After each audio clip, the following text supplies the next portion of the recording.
kota ada ya? Pak Wali Kota yang mana? Tuh. Ini jadi bukti kan, PJ Wali Kota. Pak Wakil Kamal? Ada jadi bukti. Jadi bukti. Ada bukti tambahan. Akan dijadikan bukti tambahan yang mulia. Oke, lanjut. Lanjut. Lanjut. Ada, Jadi ada dia, beliau ada. ada ditutup. Jadi ada gambar beliau dan 10 camat serta kepala Satpol PP. Saya kira kita lanjutkan selanjutnya kepada pertanyaan berikutnya kepada Saudara Doli Kurnia. Selain Wali Kota Bekasi yang kemudian melakukan hal-hal yang melanggar netralitas sebagai pegawai negeri sipil dan sebagai pejabat PJ Wali Kota, juga ada Wali Kota Bengkulu yang tidak netral kemudian dikasih hukuman sedang oleh KASN. Selain itu, dalam konferensi pers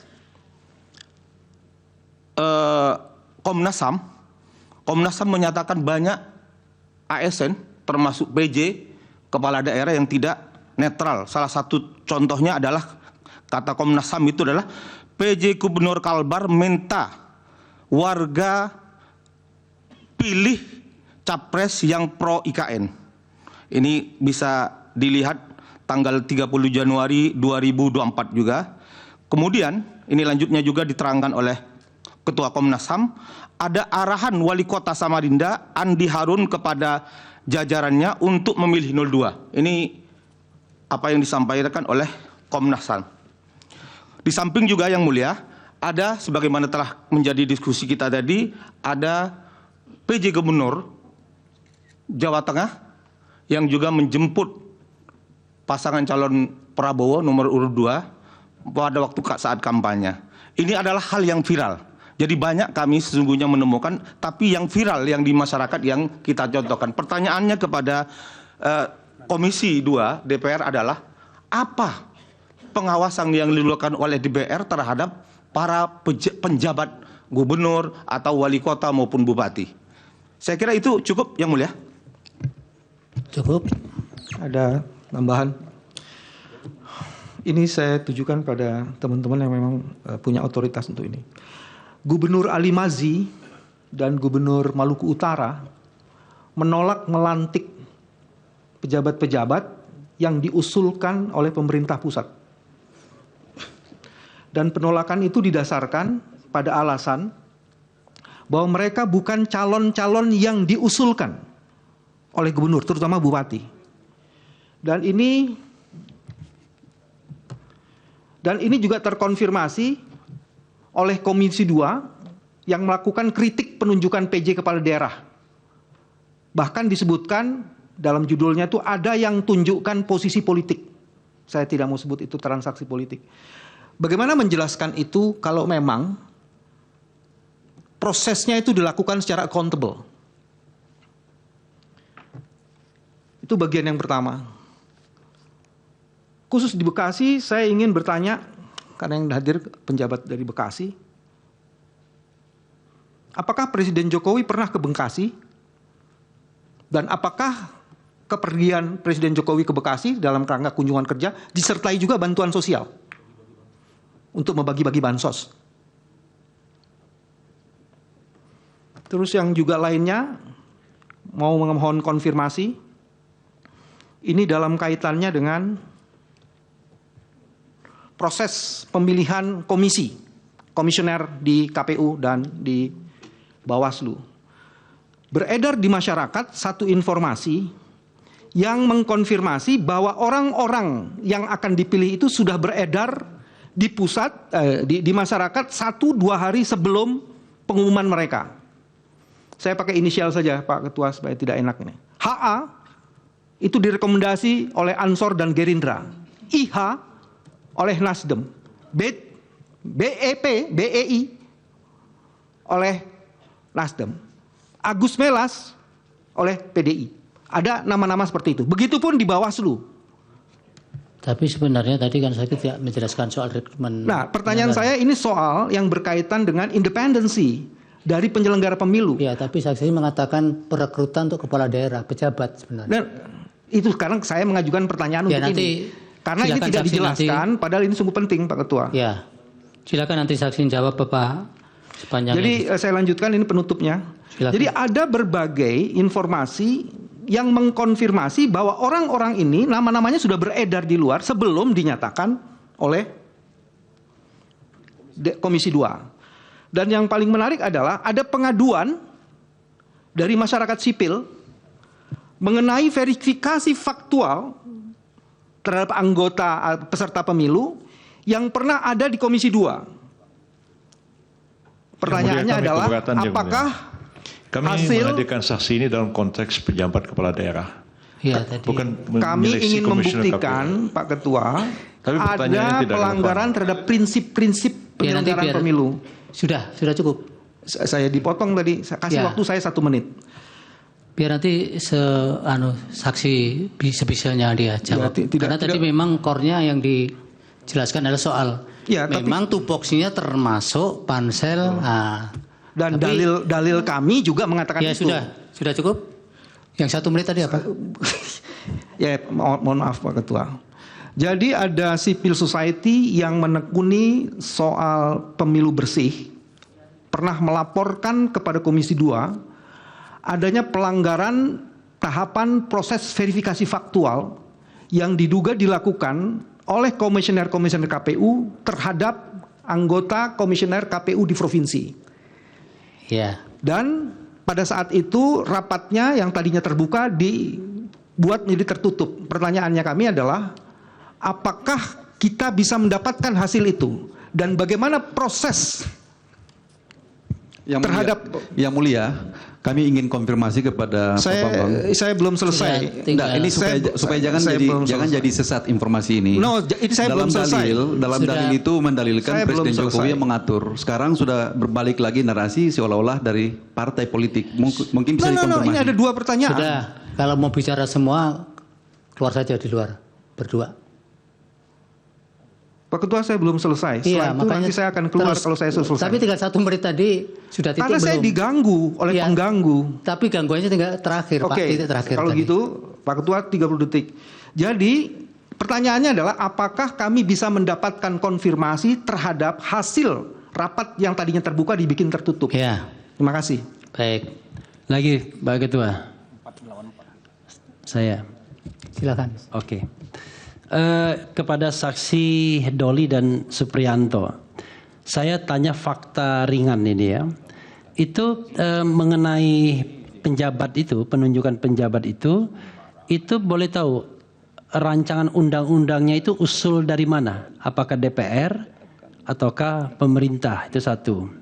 Kemudian waktu pengesahan soal penjabat itu, di mana penjabat itu cuma ditunjuk saja, itu ada nggak fraksi yang keberatan pada waktu itu? Kemudian juga ada nggak pada waktu itu pembicaraan atau diskusi yang mengatakan pilihan bahwa jangan dipilih diangkat semua tapi juga diperpanjang masa jabatan atau pemilihan dengan DPRD dan lain sebagainya.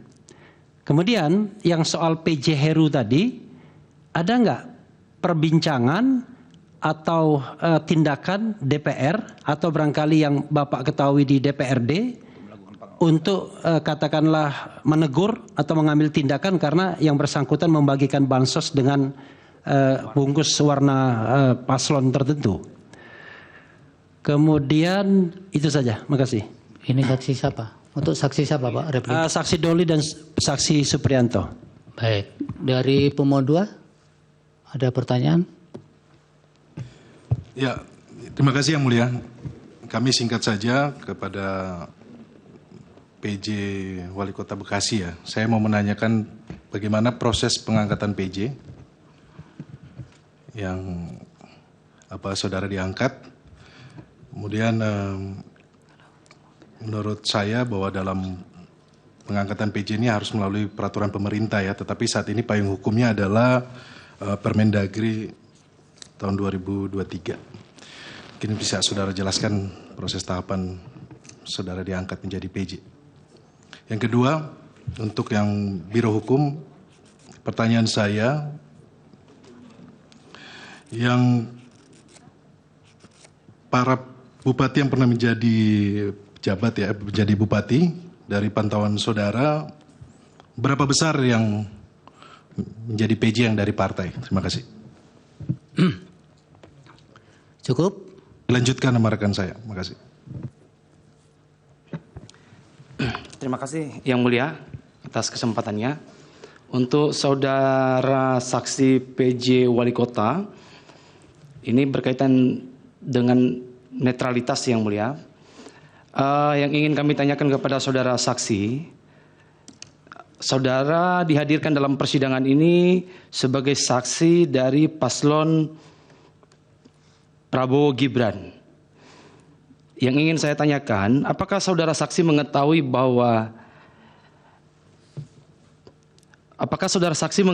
partai politik mana saja yang mengusung paslon Prabowo Gibran yang kemudian saudara dihadirkan dalam persidangan ini? Itu yang pertama. Yang kedua, apakah saudara saksi mengetahui apakah ada aturan terkait dengan netralitas ASN yang memperbolehkan ASN atau penjabat kepala daerah mendukung ya paslon capres cawapres yang diusung partai politik dalam sengketa Mahkamah Konstitusi? Apakah ada aturan yang mengatur demikian sehingga saudara diperkenankan untuk hadir dalam persidangan sengketa PHPU ini? Apa lagi? Cukup. Ya, untuk saksi Pak Doli Yang Mulia, kami ingin tanyakan terkait dengan saksi Pak Doli. Pertanyaan kami, apakah saudara saksi mengetahui bahwa dalam perubahan PKPU, apakah itu dibutuhkan konsultasi terhadap DPR, khususnya Komisi 2? Dengan DPR. Dengan DPR Yang Mulia, ya, khususnya Komisi 2. Apakah saudara mengetahui terkait dengan hal tersebut, dan apakah PKPU 23 itu sudah melalui proses konsultasi di DPR atau belum? Mohon maaf, nomor 19, perubahan nomor 19 kepada PKPU nomor 23. Demikian Yang Mulia. Baik, masih ada? Dari termohon? Cukup. Bawaslu? Dari Prof. Eni? Silakan. Baik, terima kasih Pak Ketua. Saya ke saksi Pak Doli.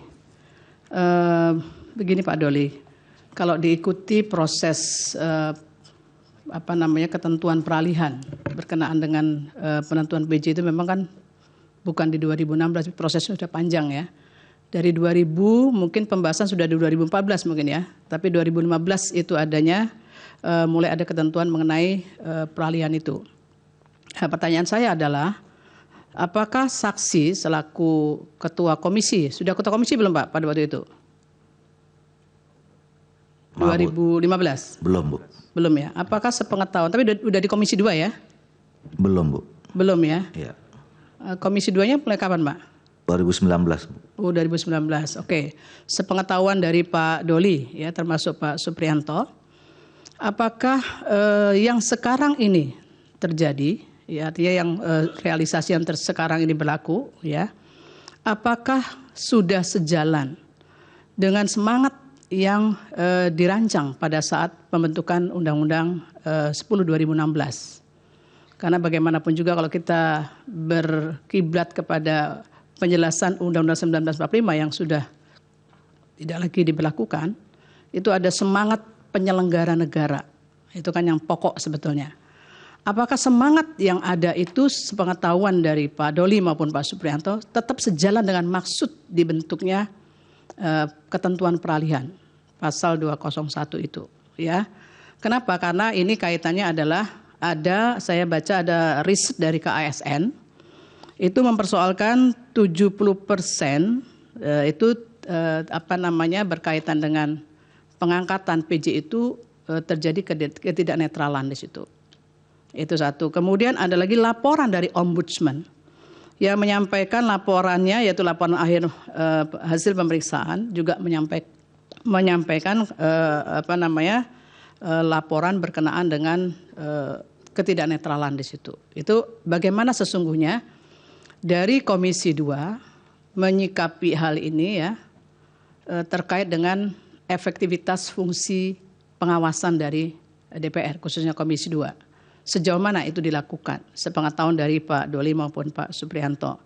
Tolong itu bisa nanti diberikan penjelasan yang jelas. Kemudian yang berikutnya kepada Pak Gani ya, Pak Gani kaitan nanti dengan Bawaslu. Ini tadi saya melihat bahwa ada tayangan yang seperti itu kemudian apakah ada laporan kepada Bawaslu? Satu ya, laporan kepada Bawaslu terkait dengan netralitas ASN di situ. Apakah ada laporan kepada Bawaslu? Sejauh mana kemudian hasil dari tindak lanjut Bawaslu soal itu ya? Kemudian yang perlu saya kemudian mintakan kepada Pak Gani selaku PJ Wali Kota Bekasi, apa yang dilakukan Pak Gani ya untuk menjaga kenetralitasan dari ASN di situ? Sekalipun tadi ada gambar itu, kemudian apa yang dilakukan oleh Pak Ganis berkenaan dengan hal itu. Kemudian yang berikutnya adalah kepada Pak Andi Batara. Ini Pak Andi Batara berkenaan dengan adanya ketentuan yang dibuat oleh Kemendagri itu adalah Permendagri. Pilihannya untuk Permendagri itu apa sesungguhnya yang sepengetahuan Pak Andi Batara yang menjadi pilihan dari kementerian untuk menetapkan dalam bentuk peraturan menteri, aturan pelaksanaan itu, bukan dalam bentuk peraturan pemerintah. Itu tolong nanti dijelaskan. Kemudian apa yang disikapi oleh Kementerian Dalam Negeri berkaitan dengan adanya laporan dari Ombudsman termasuk hasil riset dari KASN berkenaan dengan 101 PJ yang dianggap tidak netral oleh KASN. Yang berikutnya adalah dari 254 pejabat yang diangkat, itu seberapa besar yang dari unsur TNI dan Polri? Apakah unsur TNI dan Polri yang ada di situ adalah TNI dan Polri yang aktif? Karena kan ada aturan yang membatasi untuk TNI dan Polri untuk bisa masuk ke wilayah sipil seperti itu. Tolong nanti bisa dijelaskan lebih jauh soal itu. Kemudian yang berikutnya lagi kepada Bawaslu. Saya ingin kemudian minta kepada Bawaslu untuk mengklarifikasi berkaitan dengan pengangkatan PJ. Kebetulan ada Pak Andi di sini terkait dengan bukti PK78. Ya, PK78. Ini PK78 itu menyatakan bahwa ini sebetulnya terbukti, tetapi sangat berat sekali untuk dibuktikan di situ. Jadi ini di PK-nya mengatakan terbukti, tapi unsur terbukti, tetapi sangat berat kemudian untuk mungkin ditindaklanjuti, maksudnya begitu. Sehingga dikembalikan kepada undang-undang terkait, dalam ini undang-undang ASN. Lah apa yang dilakukan, dari Pak Andi tolong dijelaskan dari kementerian, apa yang dilakukan berkaitan dengan laporan-laporan yang menyangkut netralitas yang disampaikan Bawaslu. Apakah ada tindak lanjutnya soal ini untuk menunjukkan bahwa memang netralitas itu sebagai salah satu hal yang dijaga dalam rangka maksud dari pembentuk undang-undang itu. Mohon itu bisa diberikan tambahan penjelasan soal itu. Terima kasih. Silakan Prof. Arif. Iya, saya tidak coba. Pak Zainuddin Paru tadi tanya itu gimana sih? Dengan Pak Gani dan Pak Andi? Itu maksudnya mau apa itu? Kok pertanyaannya belum selesai? Apa yang dimaksud? Iya, memang saya tanya singkat saja yang mulia. Iya. Apakah mereka sedang dalam tugas sebagai pejabat Kemendagri yang harus hadir di MK atau sebagai siapa? Nah, kalau karena begitu, mereka sebagai saksi pihak terkait. Apakah pertanyaan ini berhubungan dengan keberatan dengan dua saksi itu? Tidak, kami bertanya ingin jawaban saja. Tidak keberatan? Tidak keberatan. Oke. Ya.